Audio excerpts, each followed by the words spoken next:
maybe because we have our own picture of the future where we want to go in, we just leave those tiny bits. I think I'm more of an outlier.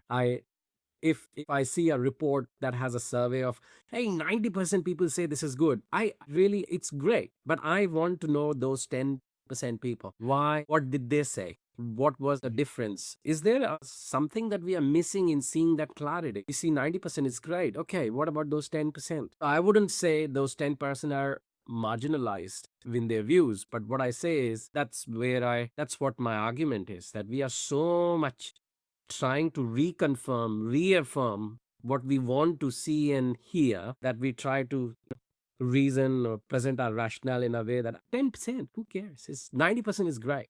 So I Mhm. think we just created that environment for our own selves. I'm not sure. I don't call it growth. I don't call it development. I'm not sure Darwin can help us on this. It's more we are not building lenses to see those who have left behind because of Mhm. our um, what's the word, generalized view of what we want to see. Guess what we want to talk about today?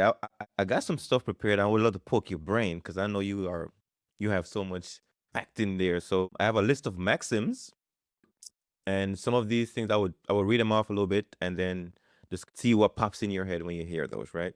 I've been doing this with a couple other my guests on the podcast, but I have a bunch on here. I would love to see where your brain is Mhm. coming from. So for the audience that's listening, right, today we're going to put together a collection of maxim. The academic definition: a maxim is a short statement expressing a general truth or rule or conduct. But I want to work on this definition. A maxim is a statement that makes sense without any context. You read it cold and you get it. If it needs explaining, it's a talking point, not a maxim. If it passes the test, it goes anywhere in your life. So how we use them, so we're gonna play this little game here, is for each maxim, we look at two angles. The steel man is the strongest case for it being true. The straw man is the real pushback against it. The takeaway is where the truth lands when you hold both sides at once. We're going to read these trade stories and see what sparks. Some might trigger an idea you've been sitting on, some might challenge something you believe. That's the point. This is your thinking session. So I'm going to read this first version here and then we can start talking back and forth. So, for example, here, so the maxim is winning the wrong game is the real loss. And the Steelman version of this is you can climb for 20 years, reach the top, and realize the ladder was against the wrong wall. So imagine someone who chose medicine at 16. They spent years in school, got the degree, built the practice, they won, and they're miserable.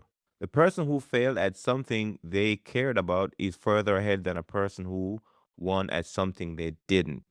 Now, the straw man side of that one is sometimes you don't know it's the wrong game until you win it. You need to play to learn. The loss of winning wrong is also the education that teaches you what the right game looks like. Now, the takeaway is the straw man strengthens the maxim. The real question becomes how fast do you recognize you're in the wrong game? And do you have the courage to walk away from a win? So, back to the maxim, winning the wrong game is the real loss. When you hear those words, what comes to mind? It's very interesting, and I have never played this game. So thank you for introducing me to this, Asha. Do I understand Maxim from this? And correct me if I'm wrong.